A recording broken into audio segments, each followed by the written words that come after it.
So AI is reshaping work, but are we ready to change our minds about it? We've all seen the headlines. ANZ cuts 1,000 roles. AI will handle all the work. Microsoft replaces product teams with GPT-powered tools.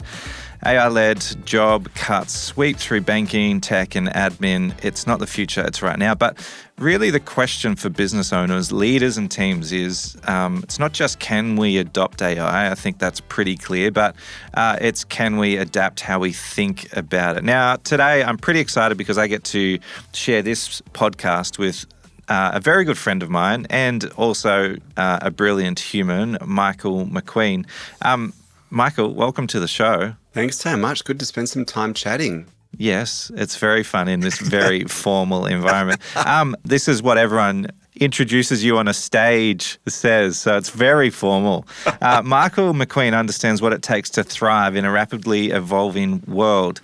Widely recognised for having his finger on the pulse of business and culture, he has helped some of the world's best-known brands navigate change and stay ahead of the curve. Michael is a best-selling author of 10 books and features regularly as a commentator on TV and radio. His work has featured in publications ranging from The Guardian to Forbes and CNN. Having presented to over 500,000 people across 5 continents since 2004, Michael is a familiar face on the international conference circuit, having shared the stage with the likes of Bill Gates, Mel Robbins, and Apple co-founder Steve Wozniak, and locally on our TV too, I must say on the Today Show often. Cool, let's crack in. I've got a little question for you in one moment. Got a little break and then we'll dive right in.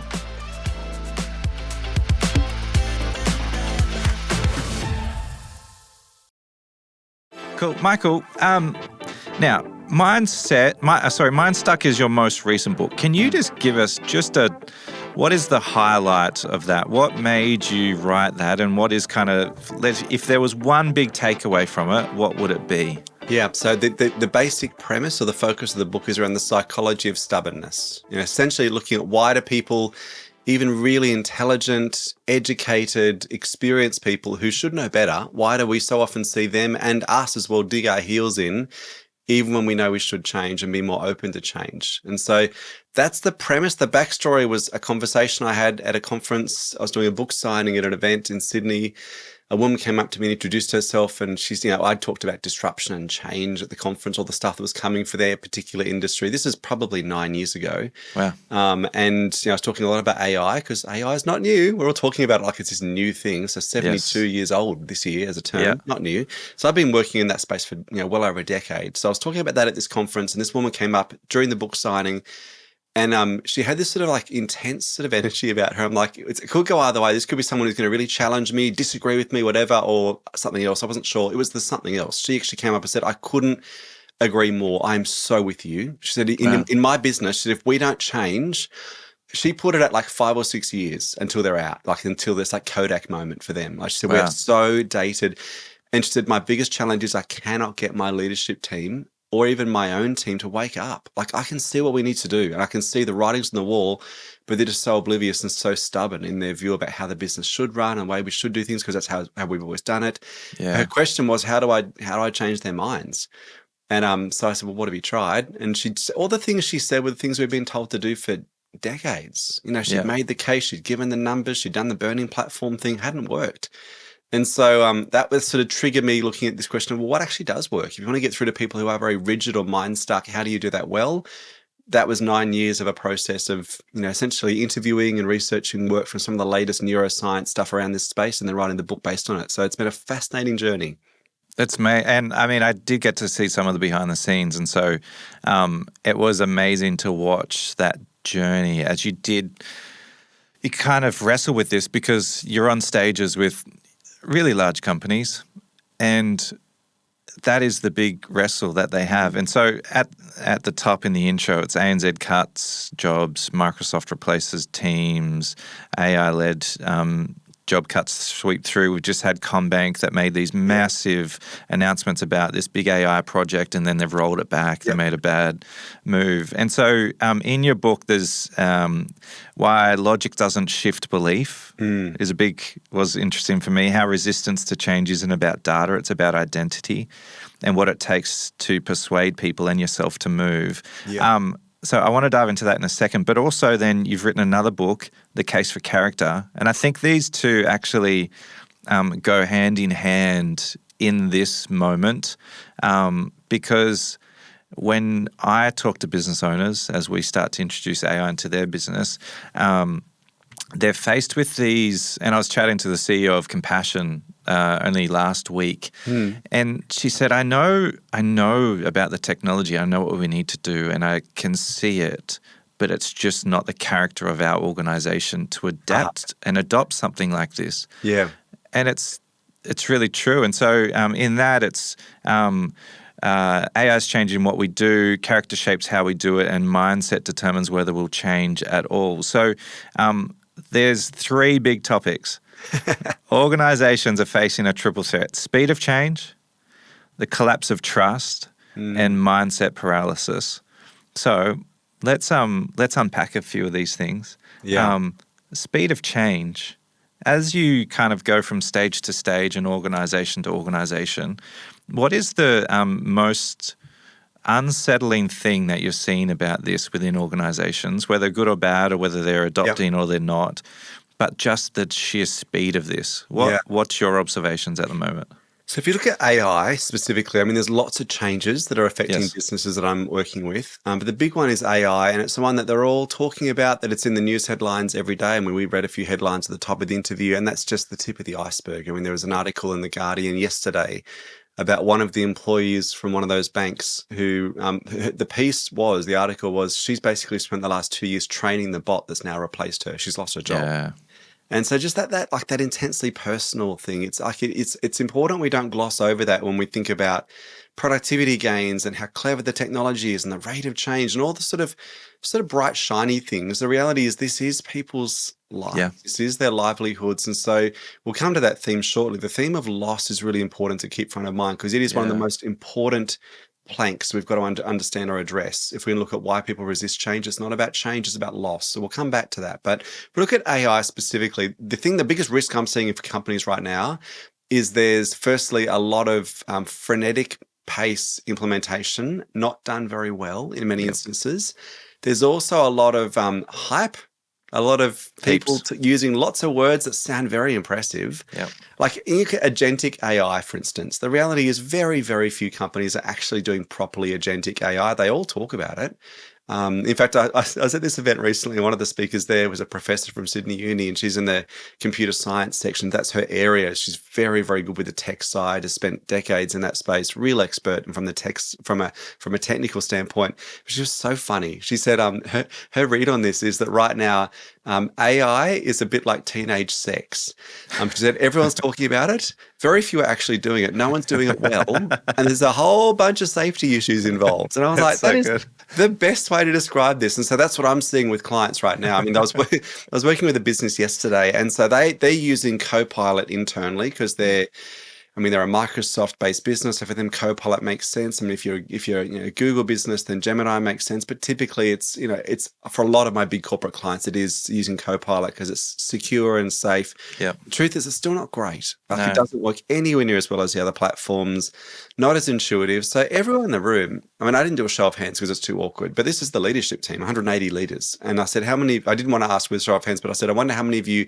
You'll use Copilot, but you'll get to a point where it just doesn't do the thing you need to do. So you go over and open up ChatGPT or Gemini, and you're using multiple AI tools.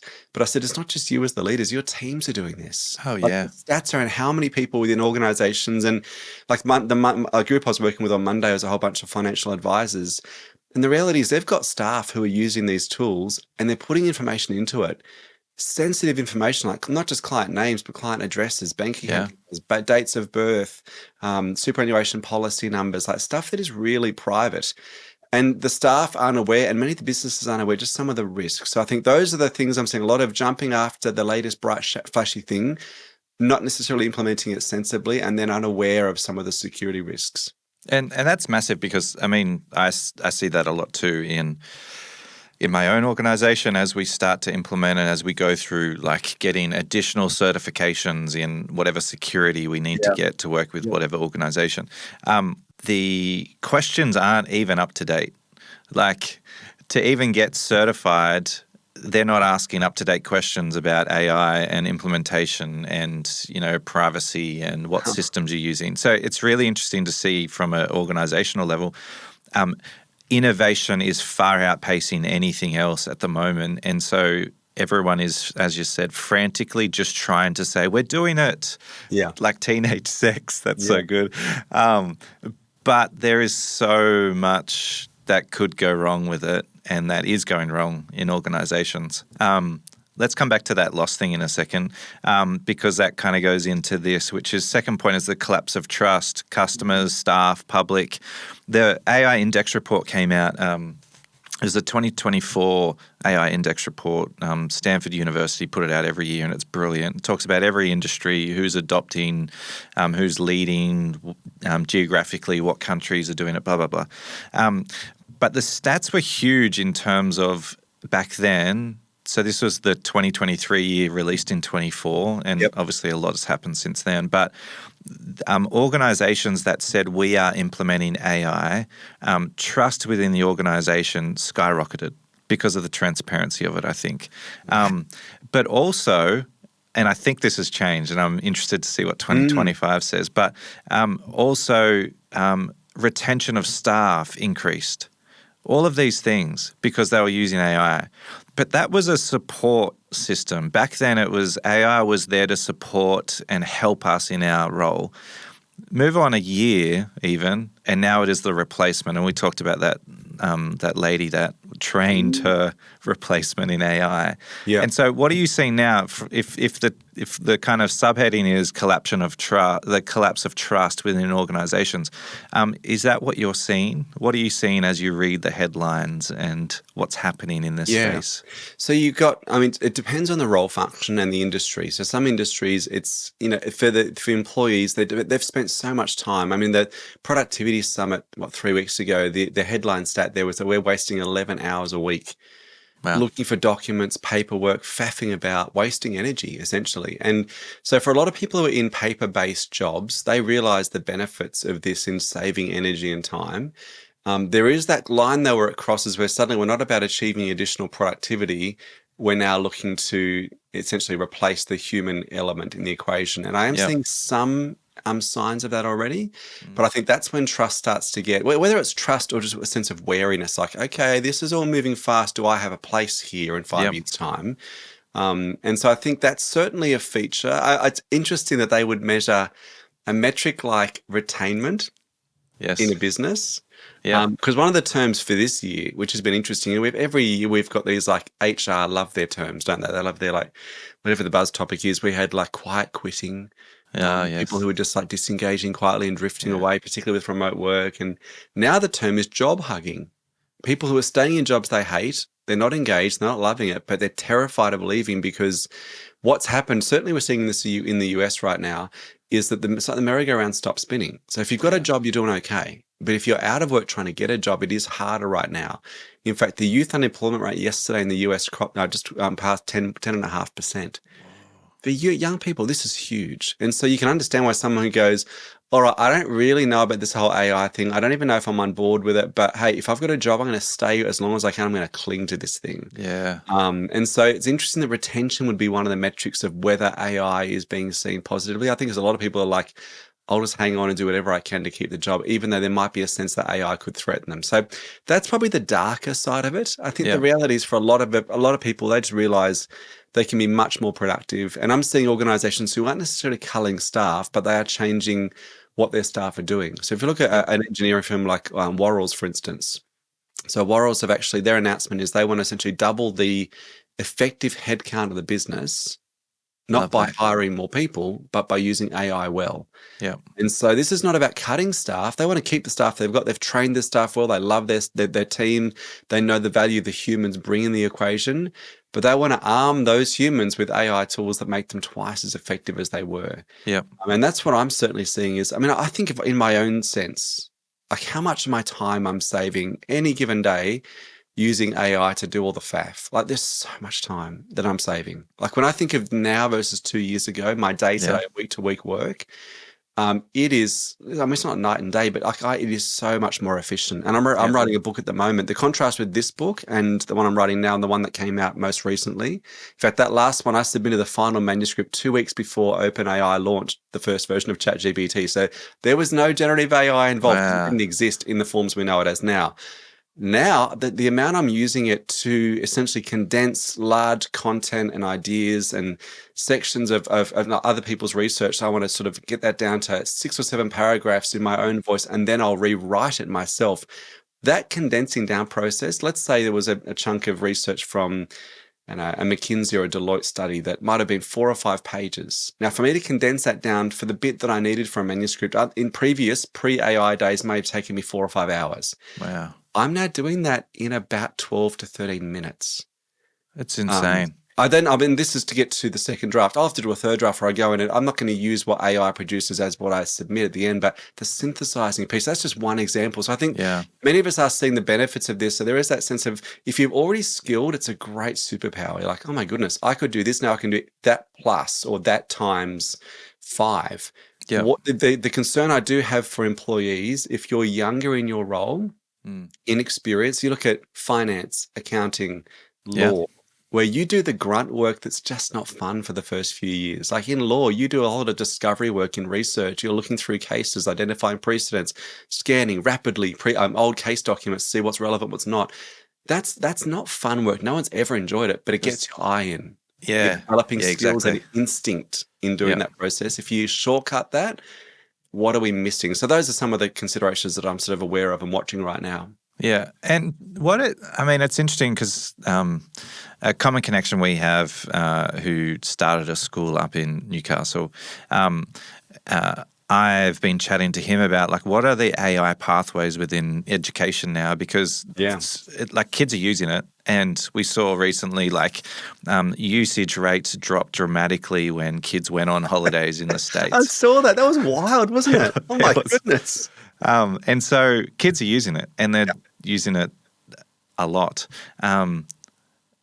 What do you think? I mean, these are kind of like crystal ball moments, but as kid, you cut your teeth on going from school to school and chatting to them. If you were to do those rounds now, talking about some of these things, what would be the topics there? What are you most excited about with the teens coming through? But what are you really scared about too? Oh, it's a very, very big question. I haven't given it a lot of thought, but it's a good question. So let's go there for a sec. I think one of the things I'm seeing that's very positive about AI is it can be a really useful research tool. It can also be really good from a soft skills development perspective. In fact, I was sharing with a group earlier this week a prompt that you told me about, I think, or you posted about that one. I don't know where you got it from. Maybe you made it up, this idea of, what are the top 3 blind spots that I've got? Yeah.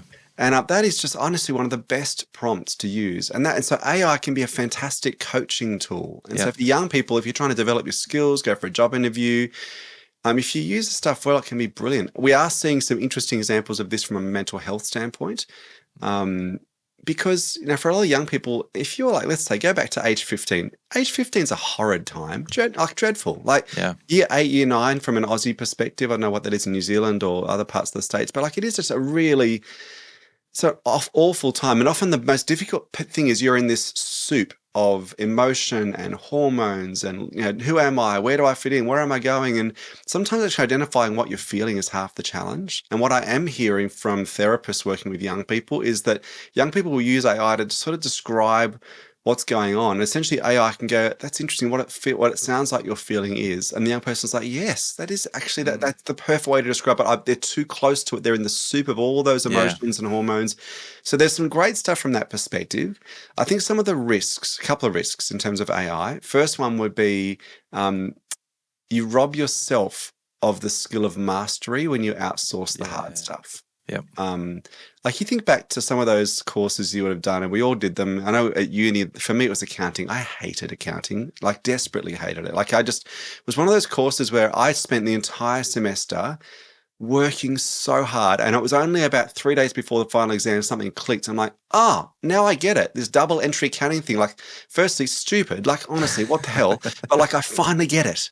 And as soon as it clicked, everything like slotted into place. And all that work I'd done throughout the semester, just bashing my head against a brick wall, trying to do whatever they were. There was a certain name for whatever the exercises were. And we'd have all these practice sets of companies, fake data, and we have to try and figure all that accounts out.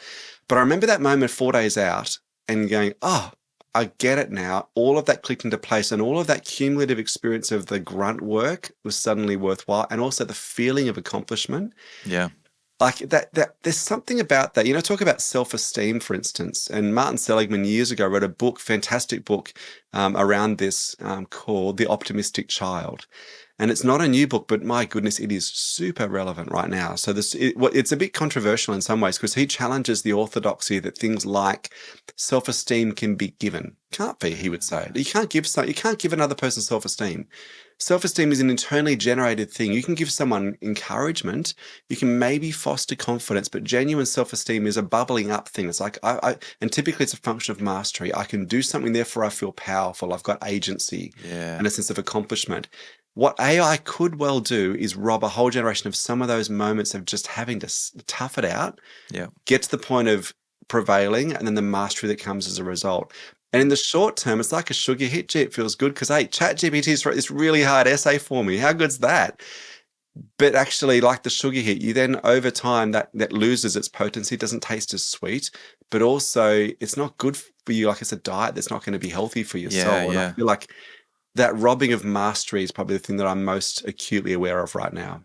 It's such an interesting, like even if you project that into adults and think about projects at work, and although we can be more efficient and all of those things, and you talked about it in like entry-level law where you're the grunt work of reading contract and understanding nuance in terms and, the parallels with other cases, and you just miss these moments of, I see the connection here.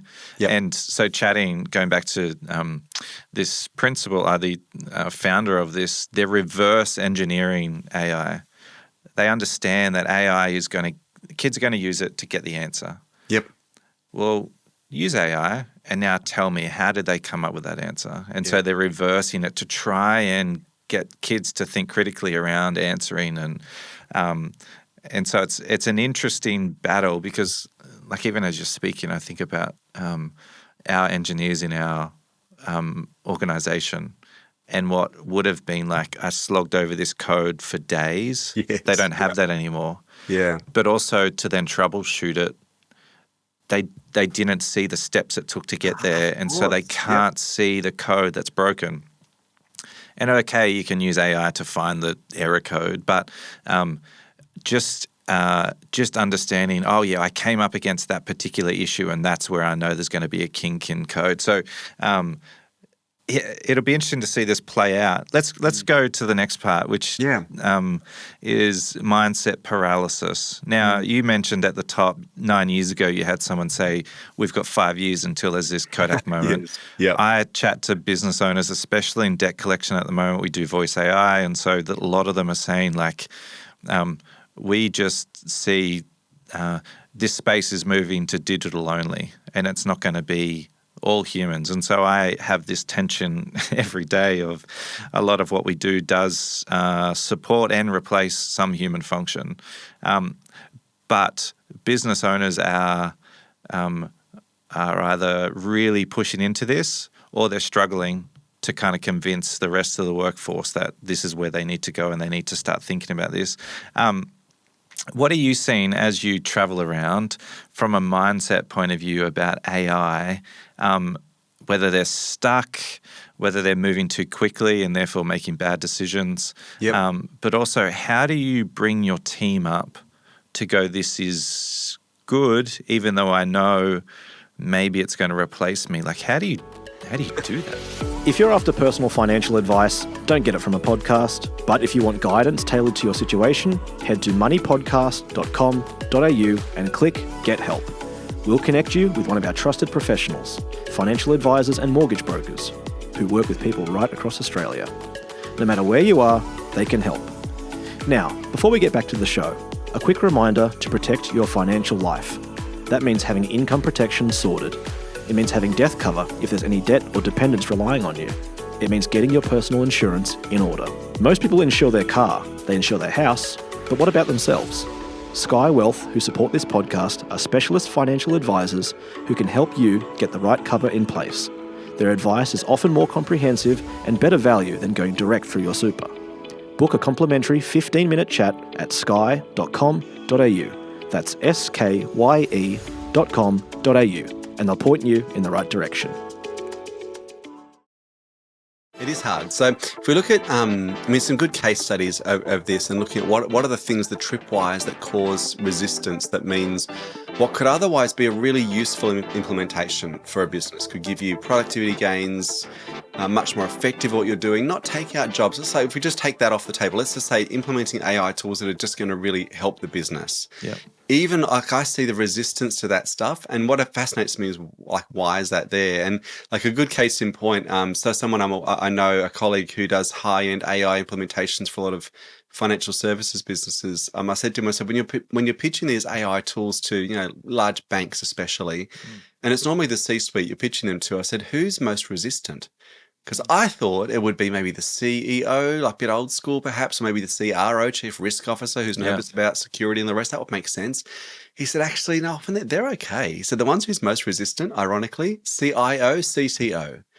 Like the technology people is like, yeah, they're the most resistant, because the problem is I'll go in and we'll present what we could be doing, like what they could be doing with AI, that the efficiency gains, productivity uplift, all the rest. And he said the first response of the exec team is to look at this and go like wide-eyed excitement, like this is unreal, like what a fantastic tool. We'd be crazy not to use it. And then they look at the second response, so is to look at the CTO and say, how come you didn't tell us about all this? And in that moment, that CTO is embarrassed in front of their peers. This outsider's come in and pitch something that as the person in charge of setting tech strategy for the business, why weren't they guiding or leading that process? So he said in that moment, the problem is if I'm not careful, that CTO, that CIO will white ant everything we present or propose from that point forward because they've been embarrassed. We've had that happen because the CTO goes, they're embarrassed, and then their next response is, I could do this. And so they overestimate their capability and time and resource to be able to actually achieve what we've done. So you're finding the same thing. That's interesting. Hey, because like, and what's interesting too, I bet if you actually ask that CTO, if you are able to ask them, deep down they know it's good and that they should do it and it would benefit the business. But it's like if their dignity has been so bruised that they can't admit that with that losing face, then they won't admit it. And that's really at the core of a lot of the key findings, as I know, that 9 years of researching, particularly the neuroscience of what happens in our brains when we get resistant, to look at the part of our brains that where stubbornness lives. It's typically a group of brain regions or functions called the limbic system. So near the top of the brain stem, it's where things like the amygdala resides. It's where we process a lot of emotions. The challenge is our limbic system is hypersensitive to threat. And it's what's kept us alive as a species, because when a threat emerges, it jumps to action. And like we go fight or flight. But we don't do fight or flight when we're exposed to ideas that are threatening. Because our instinctive mind will respond. I call that part of our brain the instinctive mind rather than the inquiry mind, which is the logical frontal lobe bit. But if you look at the instinctive mind, that limbic system, it does respond to psychological threats like ideas, new proposals, new technologies, new data that is confronting, unfamiliar, unsettling, responds in a very similar way to if it was a physical threat like a tiger jumping out from behind a bush. But instead of doing fight or flight, it does things like denial or defensiveness.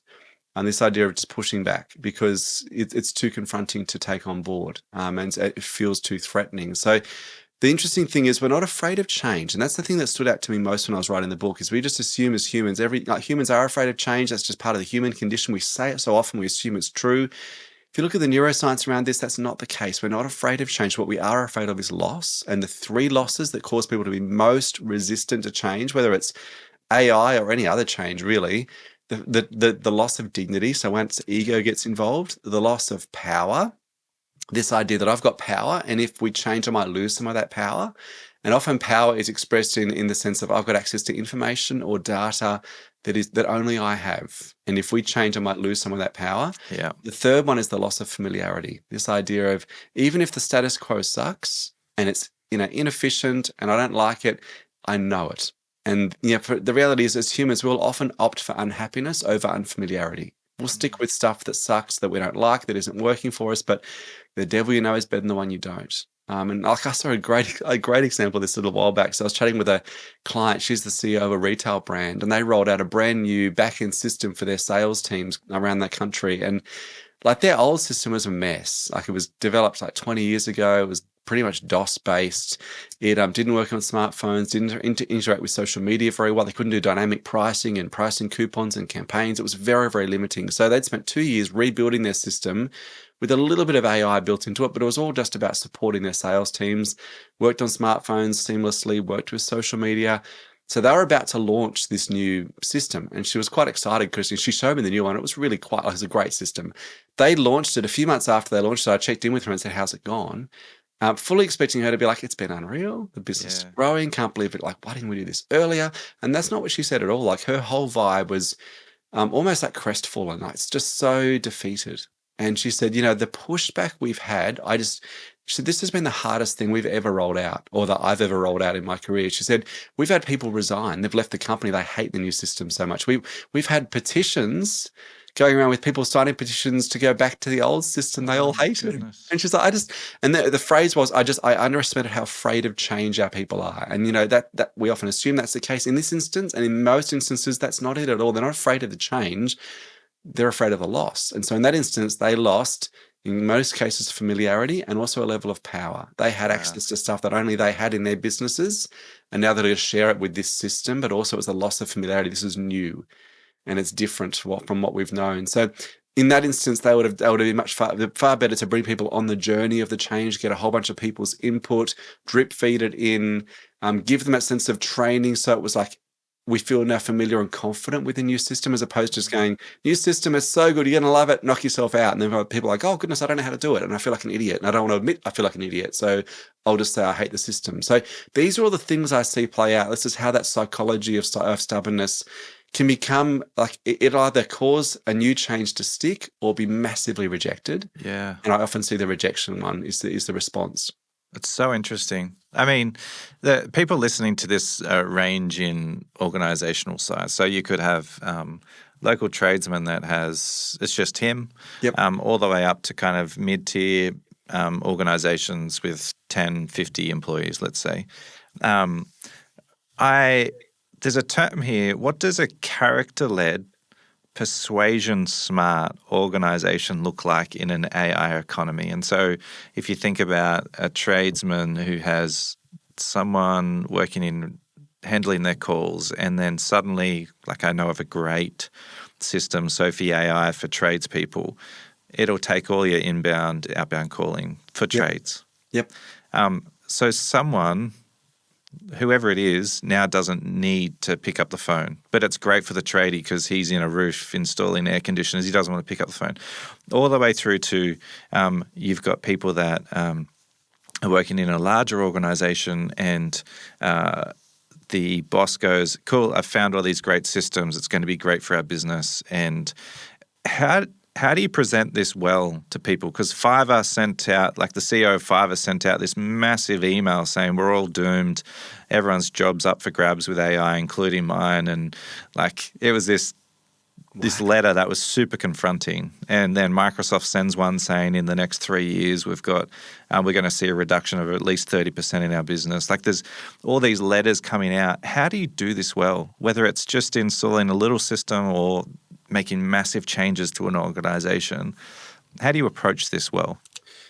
I mean, it's tricky to answer because it does depend on a whole bunch of factors. So most of it, if you go back to the theme of trust, I mean, trust is such a big part of this. So sometimes the value of trust, like the best way to win and maintain trust is that sense of honesty, just being clear with your people. But there are times when you need to use discretion as well. Like how much do you share at what time with your people? You can't share everything all the time. So that's where it's tricky, because if you've got a small business of 3 to 5 staff, it is a little bit more like a family. And I hesitate with the word family. I don't love it when I see clients talk about this is like a family. It's not a family. It's a business. There is a different set of power dynamics involved. There are different dependencies. I think when you start bringing language like family, actually stuff gets quite messy. So it's always actually smart to steer clear of that in an employment arrangement. But it can be a little bit more like a family. Like it is just, we're all going to talk about this together, figure out the best plan forward. Because their families and their spouses and partners and their kids. And it's very different when you're setting a strategy for a small business where those relationships are strong and that's what gives the business that sense of being robust. Now, if you look at a large corporate like Microsoft, very different story. Like the CEO of Microsoft can't have as many open and frank conversations about what they're thinking of doing with AI.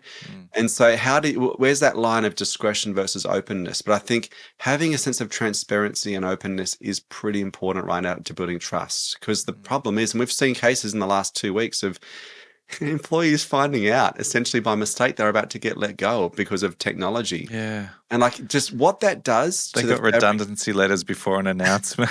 It's so bad. Actually, I think it was even the other way around. There was an announcement before the letters came out. It was just, that's right. It's just a mess. And those things are just oversights. That happens because humans are humans and systems are systems. But I think the more you can be open with people and bring them on the journey, the better. Because if you look at character and trust is so much about being transparent and being open, but then there are boundaries where you need to show discretion, and that is often a function of how large the organization is and how much power that person's got. So you might be the CEO, but you're answering to a board, and that board has all sorts of restrictions on what you can and can't say at various points. But I think at the moment there's no simple answer, because I think the jury is still out as to what the human cost for this stuff is going to be. Yeah, I see predictions that this is going to have there'll be as many jobs made as there are replaced. I don't believe that. I don't think that's true. I just don't think it's true. I think there'll be jobs created, definitely, but I don't think it's going to be like for like, or not even like for like, one for one. One job lost, one job gained. And also I get nervous when I see these predictions that we'll see upwards of 40, 50, 60% of white collar jobs evaporate in the next 3 years. I just don't think organizations are organized enough to implement the stuff at that sort of scale or pace to make it work. There's also a sense that businesses know that in the short term they might save some money, but it goes back to the Henry Ford principle. He'd rather pay his staff more, and then they all bought cars. This idea of, if you're running a business and you're a business with significant scale, like Microsoft, for instance, you're well aware that you might save a whole bunch of money for a couple of quarters in the short term by firing a whole bunch of staff, but the ripple effect on the economy means in the long term, you're actually going to find a significant drop-off in demand, because enough big companies do that. We're talking recession territory there. So there could be other factors that come into play that mean you've got organizations keeping employees, not necessarily because they absolutely need them, but because of what the other net benefits of that are. I think where we are going to land is the middle ground, which is where companies are using AI not to replace their staff. There'll be some that might go, but they'll keep the staff, but the staff will be required to do really different things.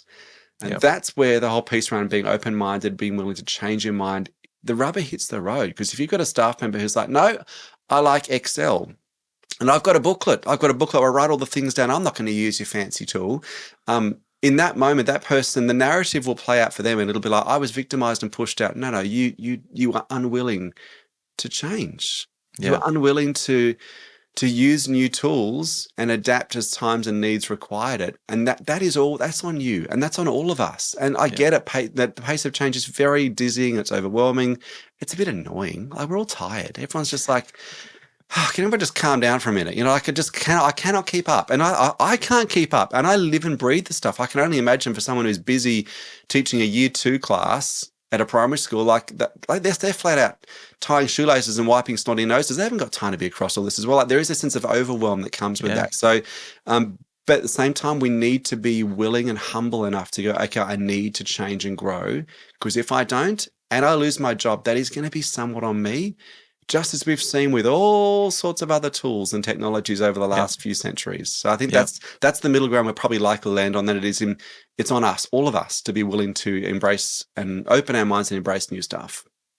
It's as we wrap up here, it's a great point, because it's really an invitation, and technology has leveled the playing field in many ways. And so I like to think of it more as an optimist, to go, there is a great opportunity for people to upskill, to find new ways. There'll be new businesses generated. There'll be new tools created. It will emphasize creatives who were photographers and now can have illustration in their photographs, like things that you couldn't do before that you wanted to do that would have cost a lot of money to do. You can now do yourself. And I just love it using it with the kids. They draw a picture. I have this great prompt and it brings it to life. And just seeing their eyes as their scribble, my little daughter, as her little scribble turns into a unicorn. Yep. Like it's just, there is a real beauty in it as well if we can see it that way. Like it's not just coming to wipe us all out. There is some really good applications. To finish off, what are the top 2 things that you've seen people using AI for that you just think is brilliant, life-changing, whatever it might be? Yeah. Probably the first one that comes to mind is working in the medical field with doctors. They're using a couple of tools, one called Heidi, another called Lyrebird. And what these do is they actually listen in during a patient consult. And what that actually will do is that essentially transcribes the consultation. And what that then allows that person to do is for the doctor to give the patient a summary of what they talked about. Because how often do you leave a doctor's appointment and you're like, oh gosh, I take it 3 times a day or 2 times a day or 5 meals or 10 meals or if it's been bad news, like you're overwhelmed. You're trying to like take in what's just been shared with you and everything that comes after that you just forget. Yeah. So from a patient standpoint, it can be really good. But for the doctors, the poor bloody doctors, the GPs are flat out. Yep. They're so busy. And so what it means is these AI tools are essentially pre-populating all the patient records. So they don't spend 10, 15 minutes after the consult writing that stuff up. It can draft up the letters to specialists. It saves so much of that time. Yeah. And so I love tools like that because it's a great, simple, practical solution. Privacy is important to keep front of mind with that. We're talking about really important personal medical details. But if privacy is secure as far as I can tell it is with those 2 platforms, brilliant. Another one I was talking about at a conference yesterday is called Tamiki. So Tamiki is actually it's a Maori word, I believe. And so what it is, it's an AI tool that you can use on a smartphone for safety. And so the example I was using yesterday, the company runs a big warehouse, lots of packing facilities, lots of staff. Injuries is the big challenge, and they're wanting to try and up their safety record. They've been pretty good for years, but they've had a couple of dicey years with safety issues. So what Tamiki allows you to do is hold your phone up and video someone while they're doing their job, maybe lifting, moving, stacking, shoving stuff. And it essentially overlays a basic skeletal system and looks at the key points of stress on arms, ligaments. So identifying if that person does keep doing that job in that way, where are they likely to develop an injury down the track? Yeah. And it's so simple, so easy to use, but rather than waiting until someone is sick and then it's the workers' compensation, the rehabilitation and all how do we get in front of it? So little tools like that, I love seeing things like that as well.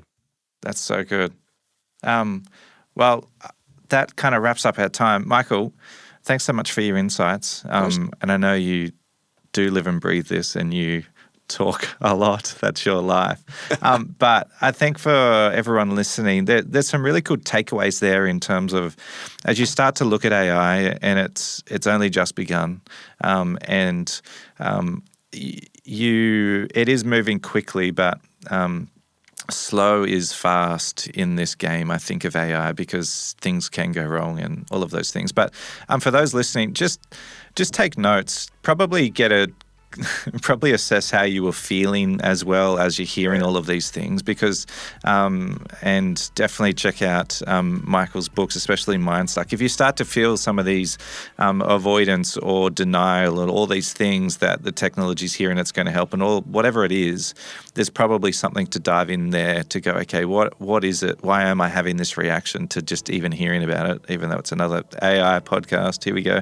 But also there's some really practical steps that you can take as an organization to be transparent and to build trust over time and to not make rash decisions even though innovation is moving quickly. So, Michael, I appreciate your time. You are a legend, my friend. Until next time, we should do it again. Look forward to it. Thanks so much. See ya. Any advice is general financial advice only, which does not take into account your objectives, financial situation, or needs. Because of that, you should consider if the advice is appropriate to you and your needs before acting on the information. If you do choose to buy a financial product, read the product disclosure statement, PDS, and target market determination, TMD, and obtain appropriate financial advice tailored to your needs. Simo Interactive Pty Ltd, the publisher of this podcast, and Glenn James are authorized representatives of Money Sherpa Pty Ltd, which holds financial services license 451289. Opinions or comments from any guests on the podcast are theirs and not those of the host or the publisher or their respective license holders.